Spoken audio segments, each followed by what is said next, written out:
ॐ मङ्गलं लम्बोदरं मोदकप्रियं रिद्धिसिद्धिपतिं नमामि वक्रतुण्डं भूमासुतं सर्वविघ्नविनाशकम्। वैदिक साहित्य पर एक दृष्टि। वैदिक साहित्य के मनीषियों ने सत्य के अन्वेषण में अपना जीवन अर्पित कर दिया। इसी सत्य के वर्णन में अनुभूति परक मार्गों, साधनों की विशिष्ट व्याख्या का गहनतम प्रयास आज भी हमारे समक्ष वैदिक साहित्य के रूप में उपलब्ध है। ऐसी मान्यता है कि वैदिक साहित्य के आधारभूत ग्रंथ पवित्र वेद लौकिक नहीं है, उस परम सत्ता के द्वारा उद्घाटित किए गए हैं। वैदिक साहित्य में संहिता, भाग, ब्राह्मण ग्रंथ, आरण्यक तथा उपनिषदों का उल्लेख होता है। उपलब्ध जानकारी के अनुसार संहिता भाग की कुल 1131 शाखाएं हैं, जिसमें ऋग्वेद की 21 शाखाएं, यजुर्वेद की 101 शाखाएं, सामवेद की 1000 शाखाएं और अथर्ववेद की 9 शाखाएं हैं। वर्तमान समय में ऋग्वेद की 2 शाखाएं, यजुर्वेद की 6 व सामवेद की 2 शाखाएं तथा अथर्ववेद की 2 शाखाएं हैं। इस प्रकार कुल मिलाकर 12 शाखाएं उपलब्ध हैं और 12 शाखाओं में केवल 6 शाखाओं की अध्ययन शैली वर्तमान में प्राप्त है। उपर्युक्त 4 वेदों को संहिता भाग कहा जाता है। यह वेद का मंत्र भाग है। दूसरा भाग ब्राह्मण ग्रंथों के रूप में है, जिसमें यज्ञों के अनुष्ठान की पद्धति, यज्ञों में फल प्राप्ति का विषय और उनकी विधि का विस्तार से वर्णन किया गया है। वैदिक साहित्य का तीसरा भाग आरण्यक ग्रंथों के रूप में है, जिसमें आध्यात्मिक पथ की उन्मुक्ता, संसार का त्याग तथा अरण्य अर्थात जंगल में वानप्रस्थ आश्रम के संबंध में विषयों का निरूपण किया गया है।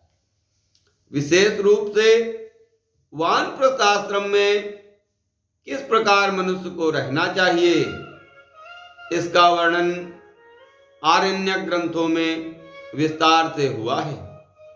वैदिक साहित्य का चौथा भाग उपनिषदों के रूप में है, जिसमें ब्रह्म, जीव तथा प्रकृति और माया के विषयों का विस्तार से वर्णन किया गया है तथा अनेक लौकिक और पारलौकिक विषयों को भी विशिष्ट रूप से निरूपित किया गया है। इसके अतिरिक्त ब्रह्म की अनुभूति के विषयों को विस्तार से वर्णित करने के कारण इन्हें वेदांत कहा जाता है।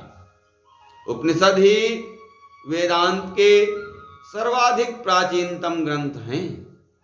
इसके अतिरिक्त जीव क्या है, उसे बंधन कैसे होता है, उसकी मुक्ति कैसे होती है, इन विषयों का भी विस्तार से वर्णन उपनिषदों में किया गया है। इस ब्रह्मांड की निर्माण शक्ति, प्रकृति का भी वर्णन उपनिषदों में किया गया है। 4 वेदों के 4 उपवेद माने जाते हैं, जिन्हें आयुर्वेद, धनुर्वेद, गंधर्ववेद तथा स्थापत्य वेद कहा जाता है। संहिता भाग के प्रत्येक सूक्त के ऋषि, देवता, छंद, विनियोग होते हैं और वेद मंत्रों के अर्थों को जानने के लिए इनका ज्ञान आवश्यक है। वैदिक साहित्य के अंतिम भाग वेदांत के 11 प्रमुख ग्रंथ हैं, जिन्हें विशिष्ट वेदांत माना जाता है। ये ग्रंथ पहला ईशावास्योपनिषद, दूसरा केनोपनिषद, तीसरा कठोपनिषद, चौथा प्रश्नोपनिषद, पांचवा मुंडकोपनिषद, छठा मांडूक्योपनिषद, सातवां ऐत्रेयोपनिषद, आठवां तैत्तिरीयोपनिषद, नवां श्वेताश्वेतरोपनिषद, दसवां छांदोग्योपनिषद, 11वां बृहदारण्योपनिषद। आदि शंकराचार्य ने उपनिषदों पर भाष्य लिखे हैं जो संस्कृत भाषा में है। सायणाचार्य ने संहिता, ब्राह्मण तथा अरण्य ग्रंथों पर संस्कृत भाषा में भाष्य लिखे हैं जिनका हिंदी अनुवाद भी उपलब्ध है। अनेक आचार्यों और विद्वानों ने भी संहिता भाग, आरण्यक, ब्राह्मण ग्रंथों तथा उपनिषदों पर भाष्य किए हैं जिनमें पर्याप्त विषमताएं हैं।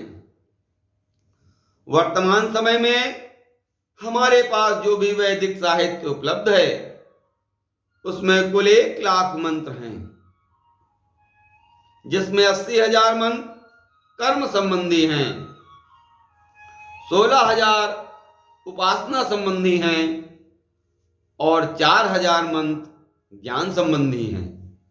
वैदिक साहित्य में प्रत्येक लौकिक और पारलौकिक विद्या का विशद निरूपण किया गया, परंतु दुख का विषय यह है कि वैदिक साहित्य में जिन विद्याओं का निरूपण किया गया है उनके संदर्भ में हम पर्याप्त सीमा तक अनभिज्ञ हैं। वेदों में जिस ज्ञान विज्ञान का वर्णन है उस संबंध में हमारे पास कोई प्रयोगात्मक तथ्य अवशेष नहीं बचा है। यह तथ्य इसलिए कहा जा रहा है कि केवल वैदिक मंत्रों पर जिन मनीषियों ने भाष्य किए हैं उनमें पर्याप्त विषमताएं हैं। वैदिक साहित्य पर इस विषय में विशद चर्चा वेदों के तत्व का निरूपण नामक पुस्तक में विस्तार से की गई है, क्योंकि यह प्रकरण गीता भाष्य से संबंधित है। ओम पूर्णमदः पूर्णमिदं पूर्णात् पूर्णमुदच्यते पूर्णस्य पूर्णमादाय पूर्णमेवावशिष्यते। ओम शांति शांति शांति।